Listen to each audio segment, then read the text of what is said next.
In my past life, my sister and fiancé conspired with my good brother to destroy my company. They stood beside him, laughing wildly as they watched my miserable figure collapse in the torrential rain after my bankruptcy. Sincere Ashton, you look just like a dog. When I opened my eyes again, I was back 3 years in the past, at the project bidding conference. In my previous life, when my company was just starting, my sister and fiancé had warned me. They forbid me from leveraging the influence of the Ashton or Zhao families, claiming it was unfair to others. But then they turned around and used various pretexts to hand projects over to my good brother, just to see him smile. Reborn, I watched as they secretly manipulated things just like before to give the project meant for me to Ethan. My heart finally grew completely cold towards them.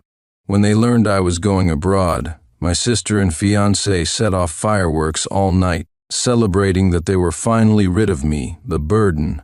But 3 years later, at the Yalan Group's bidding conference, when I took the stage to speak as the president's husband, their eyes turned red. After returning to S-City, I never expected the first familiar face I'd see would be my former good brother, Ethan Grayson. Ethan Grayson, president of Zhenhao Company, admitted to S-City's top university with outstanding scores at 18. Started from scratch after graduation and rose to become a new star in the business world in just 3 years. On the first floor of the Jinlin building, the television screen between the 2 elevators endlessly scrolled through the achievements of this S-City business elite since his entrepreneurial debut. 3 years had passed. The timid insecurity from his rural upbringing was gone, replaced by an air of nobility beneath his bespoke suit. Wealth truly elevates a person. Today was the Yalan Group's project bidding conference in S-City, and reporters were already lying in wait, starting from the lobby. I kept my gaze neutral, wanting nothing to do with him, but he approached me anyway. Mr. Ashton, it really is you. I almost didn't recognize you. You suddenly went abroad 3 years ago. I thought you were never coming back. Ethan Grayson's voice was loud, easily reaching the reporters gathered nearby. After he spoke, I could feel numerous probing glances fall upon me. An Ashton family, young master. Zhao, marriage. Yi, propose, pursue wife. Must. Amidst the deliberately hushed voices, a few fragmented words reached my ears. I glanced at Ethan. He feigned ignorance and continued, "Oh, why didn't you give a heads up about your sudden return? Could it be that you heard? And Mr. Ashton, I'm sorry, I misspoke." He seemed to realize his slip of the tongue midway, but his apologetic tone tinged with feigned panic, clearly aimed to lead bystanders into further misunderstanding. A bold reporter had already shouted out, "We heard that both Isabel Ashton, the chief designer at Wei's Jewelry, and Melanie Chadwick, the daughter of the Zhao family, are planning to propose to you, Mr. Grayson. Is this true or false? And Mr. Grayson, if Ms. Ashton and Ms. Chadwick propose at the same time, who will you accept?" Ethan evaded the question. "Well, those are currently just online rumors. I hope everyone can be rational. Also, Isabel and Melanie are both wonderful people. We are very good friends right now." The elevator arrived at that moment. He bowed slightly and smiled. Excuse me. I need to give a speech at the Yalan Group's bidding conference shortly. I have to go up and prepare." He even asked me courteously, "Mr. Ashton, would you like to come upstairs together?" I hesitated for only a moment, and the reporters, unable to get an answer from Ethan, turned their attention towards me. "Mr. Ashton, we heard you were pursuing Ms. Chadwick before you went abroad. Did you suddenly return because you heard she plans to propose to Mr. Grayson? When we heard Ms. Ashton is your sister. Mr. Ashton, can you accept Mr. Grayson as your brother-in-law? If Ms. Chadwick really proposes to Mr. Grayson, what will you do? Intervene or offer your blessing?" Their eyes were hungry like wolves, their heavy breathing filled with greed and urgency. Most reporters don't care about the truth, they only want sensationalism. I believed that if I didn't respond, various speculations about the reason for my return would flood the internet within less than an hour. An image of a certain someone who easily got jealous surfaced in my mind, and I waved Ethan off. In that case, I'll head up first. Before the elevator doors closed, a mocking smirk only I could see flickered across Ethan Grayson's lips. I withdrew my gaze, turned to face the reporters, and was about to pull out my invitation when a sharp voice cried out from nearby. "Sincere Ashton, who allowed you to come here? Are you planning to steal Ethan's project again just like 3 years ago?" The camera swiveled towards the sound. My ex-fiancée, Melanie Chadwick, was striding angrily towards me on her long legs beneath a tight miniskirt. Chapter 2. It was like this 3 years ago, and it's still like this now. Sincere Ashton, will you ever stop? Faced with Melanie Chadwick's accusations, I frowned slightly. What do you mean? The fiancé who once promised me forever in my arms now looked at me with undisguised disgust. Doesn't everyone in S-City know that Yelan Group's preferred partner for this project is Ethan? If you weren't here to snatch his project, why else would you suddenly return from abroad?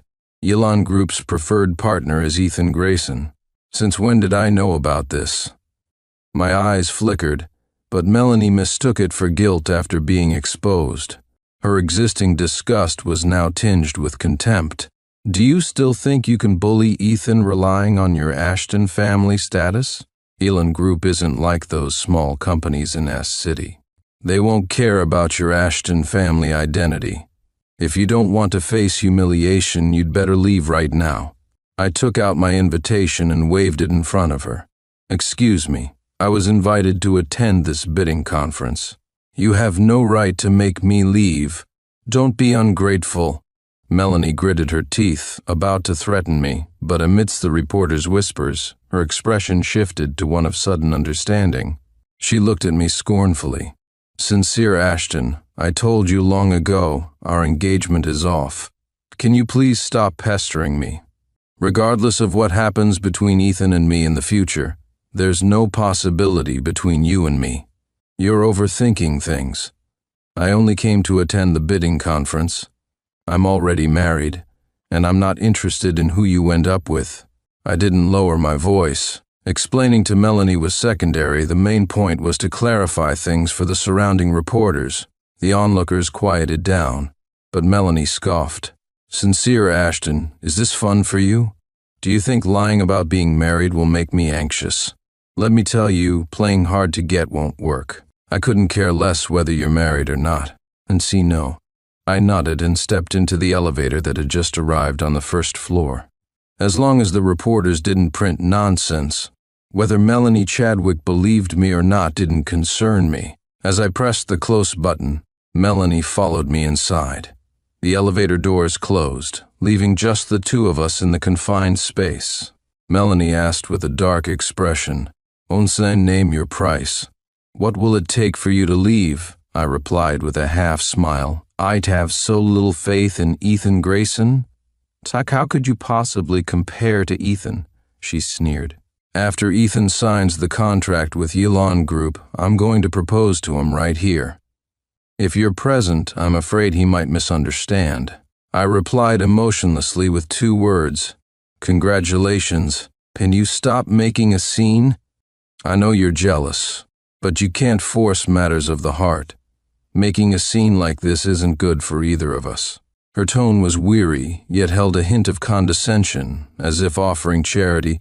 "How about this? If you leave right now, I'll make the decision to give you 2 projects from Xiao Corporation." I shook my head lightly. "Said I don't need them." Hearing this, her tone turned hostile. "I just don't want to upset Ethan. You'd better quit while you're ahead, or be careful you don't end up with nothing." After that, no matter what Melanie said, I didn't respond. By the time the elevator doors opened, her face was flushed with anger. She stormed out, shot a final command at Isabel Ashton, who was standing by the door, before stomping away on her high heels. "Control your brother." I looked at my own sister, born of the same mother, standing outside the door and cursed my luck inwardly. I intended to ignore her, but she grabbed my arm as I stepped out of the elevator. Isabel Ashton forcibly pulled me into a secluded corner and looked at me coldly. "What are you doing here?" I replied calmly. "On bed. Nonsense." "Go back immediately," Isabel scolded. "Are you planning to steal Ethan's project again just like 3 years ago?" Chapter 3. Isabel Ashton's words were almost identical to what Melanie Chadwick had said when she first appeared. I looked up at the person who was now my closest blood relative in this world, feeling only irony. The project 3 years ago was a joint investment by the Ashton and Zhao corporations. It wasn't large, but for a startup company it was a rare opportunity. Thinking I had an inside track, I went to ask Isabel for it, but she shot it down immediately.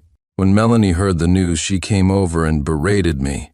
They said it was unfair to the small companies starting from scratch, but I didn't understand. Business is fundamentally about leveraging resources. Since I had the ability to complete the project and the connections, why couldn't I use them? Later I found out it was because of Ethan Grayson, who was also competing for the same project. No sooner had Isabel and Melanie warned me than they each dispatched professional teams to help Ethan polish his project proposal.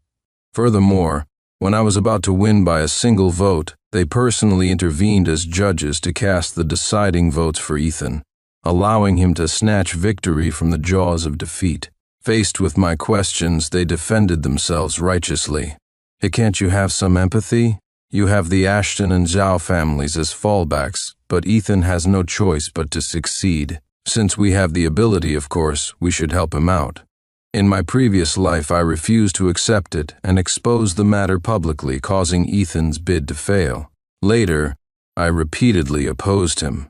To vent Ethan's frustration, Isabel and Melanie joined forces to attack my company, leading me to bankruptcy even before Ethan.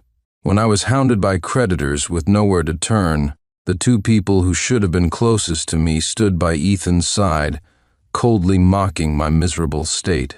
I lost consciousness in the torrential rain, and when I opened my eyes, I was back at the project bidding conference 3 years earlier, watching Isabel and Melanie cheat for Ethan at the last moment, just as they had in my past life. My heart died completely. After dissolving my company, on the very night they were celebrating Ethan's success, I boarded a plane abroad alone. In 3 years they never contacted me once. Yet the first time they saw me upon my return, they were full of suspicion, terrified I would harm the person they cherished most. Even having lived 2 lives, I still felt a dull ache in my heart. I looked at Isabel with reddened eyes and repeated the words she had used 3 years ago when she asked me to withdraw before the bidding started. "I'm not participating in this bid under the Ashton family name. You have no right to make me leave." With that, I shook off her hand and started to walk away. But I hadn't taken 2 steps before 2 bodyguards suddenly appeared and blocked my path. I turned to look at Isabel, but her expression remained flat as she said, "If Ethan secures this project, his company can go public at least 2 years earlier. I can't let you ruin his chance." If the representative of a bidding company doesn't show up, they automatically forfeit the bid and the spot goes to the next bidder. She had supported Ethan for 3 years, yet still lacked confidence in his abilities, resorting to cheating like this to help him even now. And yet such a worthless person could cause the 2 people closest to me to betray me, one after another. I couldn't help but want to laugh, yet I also felt a sense of desolation. I wanted to ask Isabel what exactly she liked about Ethan Grayson, but the thought felt pointless. A lifetime of death stood between us. Whatever the reason, there was no possibility of reconciliation. "Isabel Ashton, do you think these 2 can stop me?" She frowned. "What did you call me?" "Sheh." I gave a short laugh and turned towards the bodyguards. "Stop him." After Isabel's sharp command, the 2 muscular bodyguards lunged at me. As their hands reached for my shoulders, I suddenly stepped forward, leaned back, and simultaneously jabbed with my fingertips towards the armpits exposed as they raised their arms. The bodyguards quickly changed tactics, pressing down, but I retracted my hands to my chest, straightened my back forcefully, and used the momentum to lean forward, striking both bodyguards in the chest with simultaneous elbow strikes. Thump thump, the bodyguards stumbled back. I stepped past them, and before they could regain their footing, delivered a powerful palm strike to each of their backs while they staggered, creating distance. With that, our positions were reversed. Just as the two bodyguards steadied themselves and prepared to charge again, I took a step back, positioning myself within the surveillance camera's view. "Stop!" Isabel quickly called off the bodyguards, then looked at me with a complicated expression. "When did you become so skilled?" I silently glanced at her before heading towards the bidding hall. Yes, why indeed? Security abroad is much worse than here, yet the frequency with which I encountered robberies each month was several times higher than average. If I hadn't learned to defend myself, I would have died overseas long ago. By the time I entered the bidding hall, Ethan Grayson's speech was nearing its end. My seat wasn't far from Melanie Chadwick's. Seeing me, she mocked in a low voice. "I didn't expect your sister to be so useless, letting you slip in anyway." She gestured towards the man on stage, her eyes filled with undisguised admiration and affection. "See? If Yilan Group hadn't already decided to give the project to Ethan, why would they specifically invite him onto the stage to speak? Since you're here, you'd better stay put and behave. If you ruin things for Ethan, don't blame me for being ruthless." Just then, Isabel Ashton also entered the hall. Seeing that everyone had arrived, my lips curved slightly, and I gave a subtle nod in a specific direction. After Ethan finished his last sentence and was about to step down, the host went up and kept him on stage. "I'm sure you all recognize him. This is the rising star of S-City's business world, Mr. Ethan Grayson. He started from scratch and achieved his current status in just 3 years.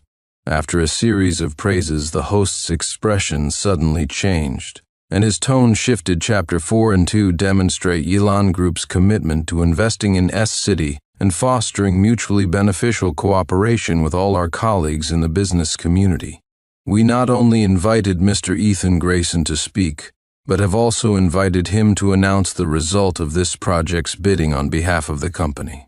Ethan's polished smile froze. He pulled the host aside and whispered a few questions.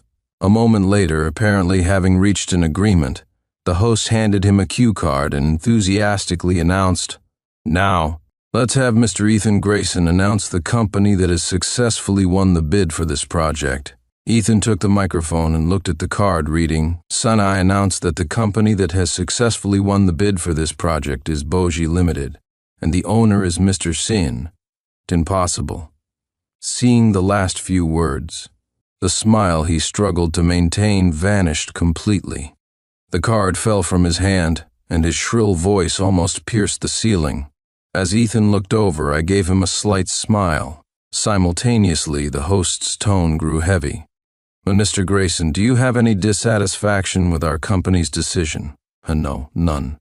Ethan snapped back to reality and immediately denied it, but then hurriedly asked, Could there have been a mistake in writing it down? Perhaps someone else won the bid? Please do not doubt the competence of my group's employees. Mr. Grayson, please return to your seat." Ethan didn't want to move, but under the host's sharp gaze, he shuffled off the stage. The host glanced at him coldly before addressing the audience, and making a mistake on something so simple. It seems this rising star of S-City's business world isn't as capable as imagined. Now, allow me to announce the result of this bid. He picked up the card from the floor and formally declared, "I announce that the company that has successfully won the bid for this project is Boji Limited, and the owner is Mr. Sincere Ashton. And now, let's welcome Mr. Sincere Ashton to the stage." Amidst the stunned gazes of Melanie Chadwick and Isabel Ashton, I stood up, adjusted my clothes, and slowly walked onto the stage, offering the audience a perfectly appropriate smile. "Good morning, everyone. I am Sincere Ashton, the owner of Boji Limited, and I am extremely honored to become Yilan Group's partner. In the future, I hope to receive the support and assistance of my colleagues in the S-City business community. Let us achieve mutual benefit and progress together. A hush fell over the venue. Clearly, most people had expected Ethan Grayson to win the bid, and the current result left them momentarily stunned. But soon, the venue filled with congratulatory remarks. Congratulations, Mr. Ashton, felicitations. But Mr. Ashton, we look forward to cooperating with you. Congratulations. Congratulations, Mr. Ashton is truly young and promising. I smiled and acknowledged each one, and the cheers grew louder. Business people prioritize profit over sentiment. As long as they could potentially cooperate and get a piece of the pie in the future, they didn't truly care who won the bid. But soon, a voice discordant with the atmosphere rang out. Sincere Ashton, you've really gone too far this time. Chapter 5. Under everyone's watchful eyes, Isabel Ashton pushed through the crowd to the front of the stage and raised her hand to slap me. After I dodged it, her face etched with fury and disappointment. Unsincere Ashton, didn't I tell you? Even though you're part of the Ashton family, if you're starting a business, you are not allowed to use the family's power for personal gain. Everyone works hard surveying sites and preparing proposals. You just open your mouth, say you're an Ashton, and take the project. Do you think that's fair to the other companies? I glanced at Ethan Grayson, whose face was pale in his seat, and said mockingly to Isabel, "Are you speaking up for everyone, or just for Ethan Grayson?"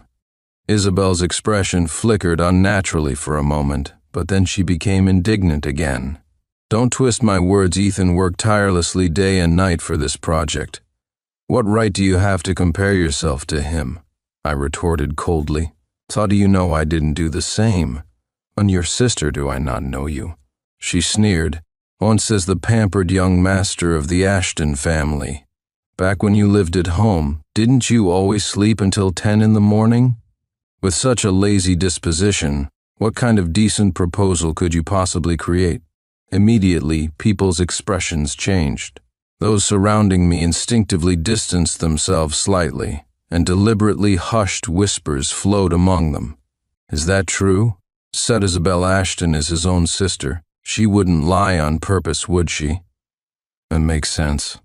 So Mr. Ashton really got the project through connections? Credibility is paramount in business cooperation. If the suspicion of cheating was confirmed today, I would undoubtedly face obstacles everywhere in S-City's business circle.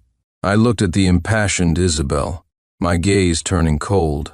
This was my own flesh and blood sister. For a crush who was still stringing her along, she could push her own brother towards ruin.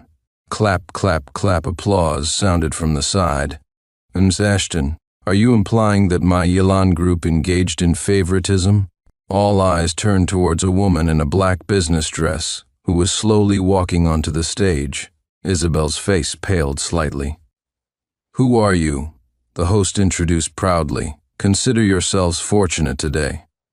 This is the president of our Yilan Group, President Victoria Summers." Victoria shot me an imperceptible glare, then continued without any visible anger. "Ms. Ashton, you haven't answered my question." Isabel opened her mouth, struggling to speak. "So I didn't mean that. So if that's not what you meant, then why did you say that just now?"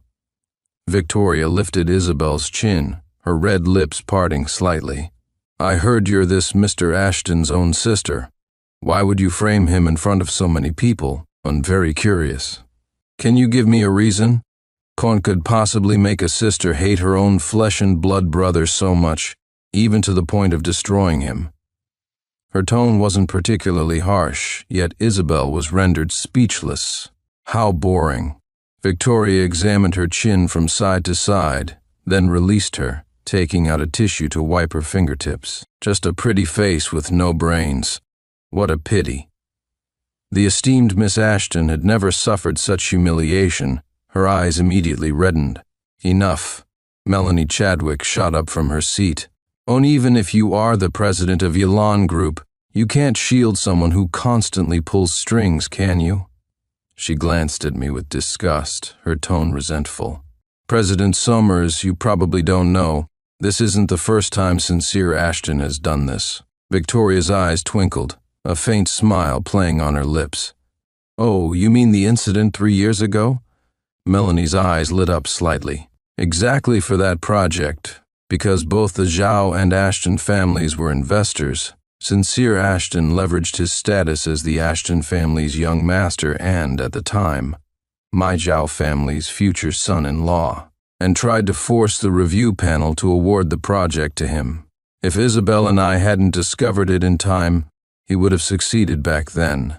He fled abroad later because of this incident, too. This was the umpteenth time today I'd heard about the incident 3 years ago. Having heard it so many times, I felt numb to it, and even somewhat fortunate. At least I had gone abroad early in this life, otherwise, this wouldn't be the only thing she could repeatedly attack me with. In my past life, I was dead set on opposing Ethan Grayson. But every time I was close to victory, Isabel or Melanie would jump in, using the power of both families' corporations to help him deal with me, and then push all the blame onto me. History is written by the victors. As the young master of the Ashton family, my inability to recover after bankruptcy was largely due to them collaborating to destroy my credibility. However, I didn't speak, instead waiting for Victoria to continue.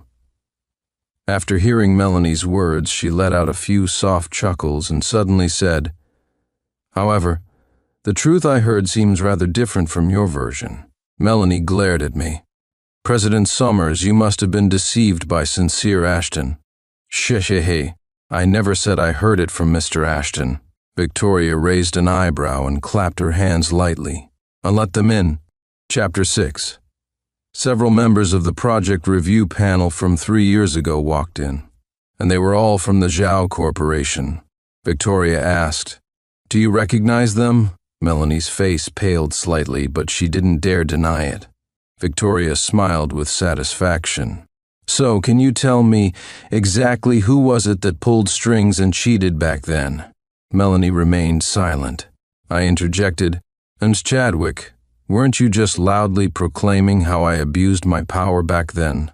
Why are you silent now?" She didn't dare talk back to Victoria, but showed me no courtesy. "You're a grown man, can't you be less petty? So what if I wrongly accused you once back then? Do you really have to hold a grudge until now? Don't forget, I'm your fiancée." Victoria's gaze drifted over. I stated firmly, "Don't say that. Ex-fiancée. Our engagement was called off 3 years ago. It's fine. Even if you don't speak, someone else will." I randomly pointed to one of the former panel members and had him recount exactly what happened 3 years ago. Instantly, everyone's expressions towards Melanie and Isabel changed. Even more despicable than cheating is cheating, and then blaming someone else, especially blaming those closest to you. It's no different from backstabbing. Facing the resentful glares of Melanie and Isabel, I curved my lips. In this industry, at least in S-City, their reputations were ruined. It was only natural they hated me. However, it wasn't over yet. Looking at the two women, looking utterly devastated, I offered a helpful reminder. "Haven't you wondered why these men are cooperating with me so readily?" Victoria's light and cheerful voice rang out. "And because the Zhao Corporation has been acquired by me." Melanie snapped her head up, staring at us in disbelief. I continued helpfully, "If you don't believe it, you can make a call right now to check." Melanie fumbled for her phone, only to find there was no signal. I feigned sudden realization, slapping my forehead with a look of annoyance. "Sorry, I forgot. The signal jammer is still on." I signaled the host. After he left and returned, I continued, "Osik, you can try calling again now." Melanie ran off to the side with her phone to make the call. Isabel, however, seemed to have realized something. Pointing at the host, she suddenly asked, "How did you know there was a signal jammer here? And why is he taking orders from you?" Signed, "Yes. Why indeed?" I curved my lips and said to Victoria, "Teach your wife. Why don't you tell her why?" "Taint wife." Wife. Isabel murmured the word twice, her eyes darting between me and Victoria. You two are married? I nodded. Victoria gave her a sweet smile. No wonder, no wonder. Isabel slumped to the floor. No wonder you started defending him the moment you appeared. No wonder you wanted to clear his name. She asked with a bitter smile, "'Tis bidding conference today. It was a trap deliberately set by you two, wasn't it?" I nodded. Actually, this setup today didn't affect my revenge plan, but Victoria knew deeply that the bidding conference 3 years ago was one of my nightmares, so she meticulously arranged today's events. The only mishap was encountering the three of them outside first, which almost made me late. Isabel asked again, "Unjao Corporation has been acquired by you. The Ashton Corporation can't be much better off, can it?" Victoria pouted. "On calling you brainless wasn't wrong. You really aren't bright. The Ashton Corporation will belong to Sincere in the future. Why would I touch it?"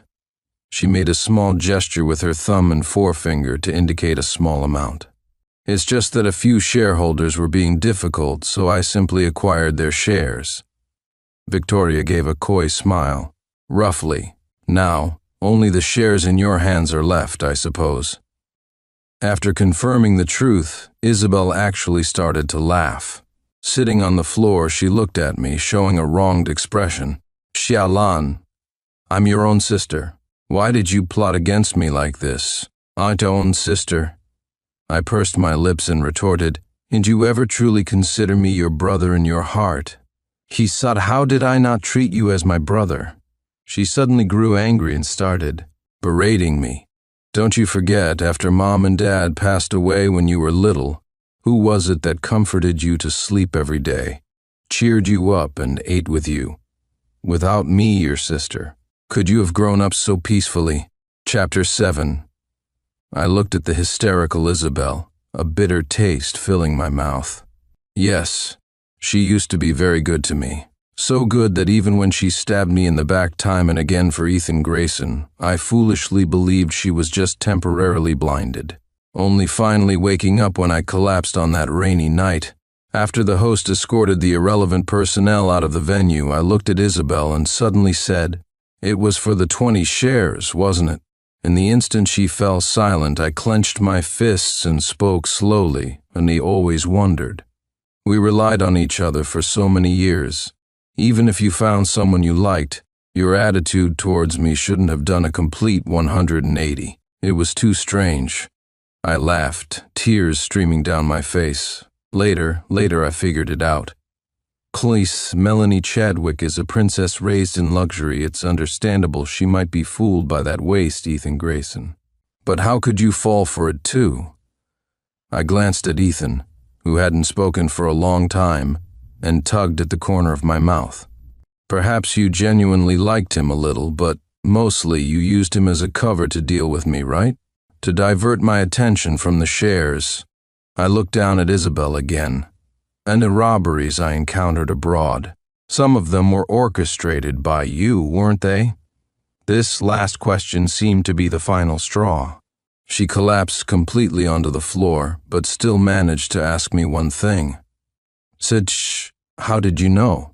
And first it was just suspicion. I leaned against the lectern and continued my confession. Until one time I was robbed abroad, the person had already taken my money but still made the unnecessary move to kill me. Your methods weren't very sophisticated. Once I started investigating, following the clues, it was easy to uncover the whole truth. I wiped away the increasing tears, my laughter turning manic.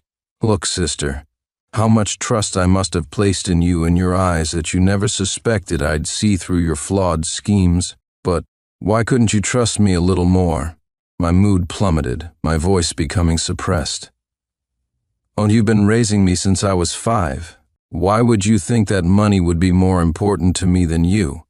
You just needed to say the word. Just one word, and I would have transferred those shares to you unconditionally. Son, you really just needed to say the word. 5 soft fingers firmly threaded through mine, lacing our hands together. I turned my head.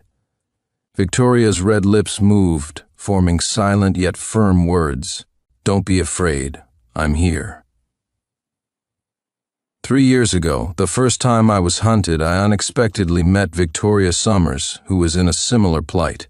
After escaping, we collapsed onto the ground, utterly exhausted.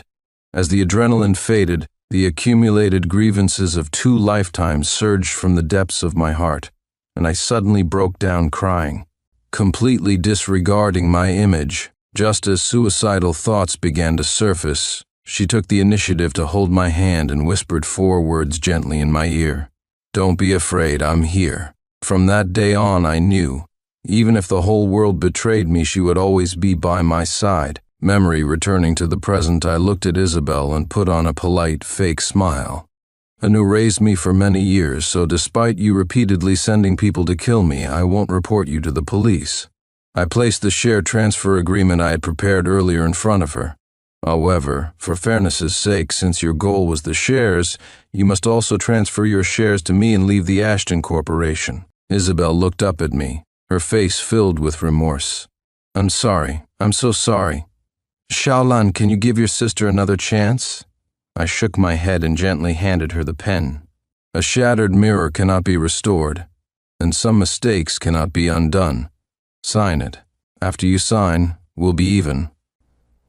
Isabel gripped the pen tightly, and before large teardrops soaked the paper, she chose to sign her name.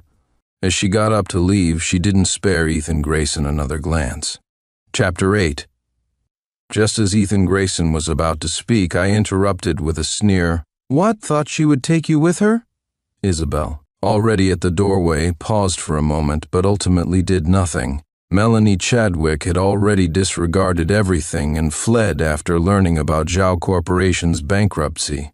In the previous life, she bankrupted me. In this life, I bankrupted Zhao Corporation. My revenge was complete. For such a pampered, privileged young lady, without the backing of the Zhao Corporation, the hardships and torment of life would be a punishment worse than death. There was no need for me to do anything more. Only Victoria, Ethan Grayson, and I remained in the venue. Watching me sit down leisurely nearby, Ethan spoke with outward bravado but inner fear. Don't get cocky. This is a society ruled by law. If you dare to do anything to me, the law won't let you get away with it. My long-held low spirits were dispelled by this sentence, making me laugh. Sa-ha-ha, that's hilarious. I can't believe the word law actually came out of your mouth. Bad people rarely commit only one crime. I didn't believe Ethan, after tasting the benefits, would have only targeted me. So before returning, I had investigated him thoroughly.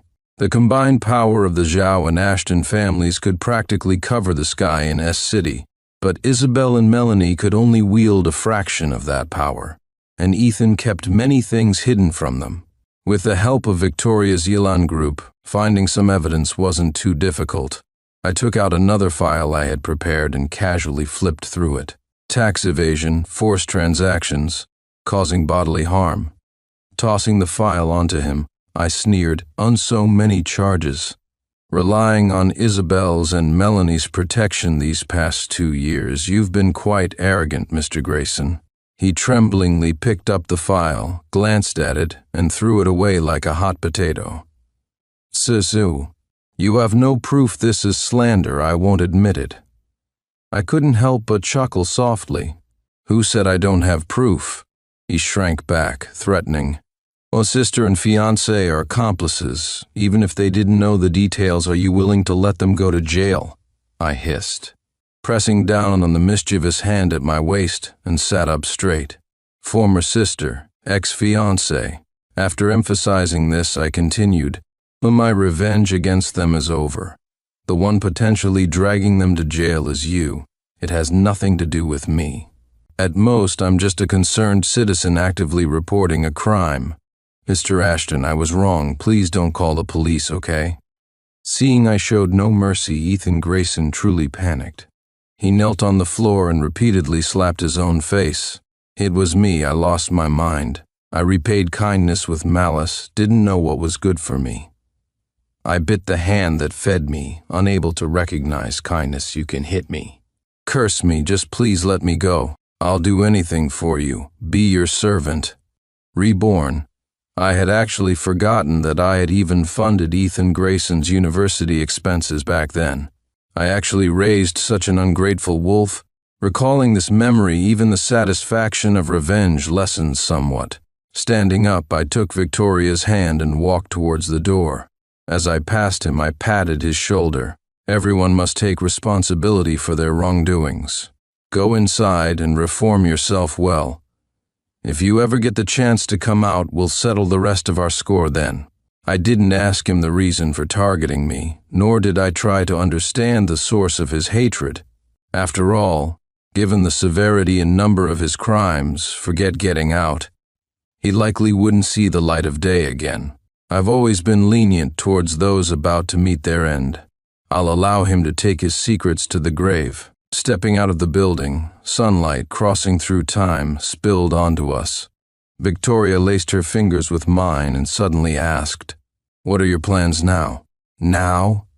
I thought for a moment, then swept her up into my arms bridal style. Amidst Victoria's startled cry, I walked towards the Maybach parked nearby. Now, it's time to go home. The past is gone, old grudges are settled. The sun is shining brightly, the time is right. Let's go home. Let's go home.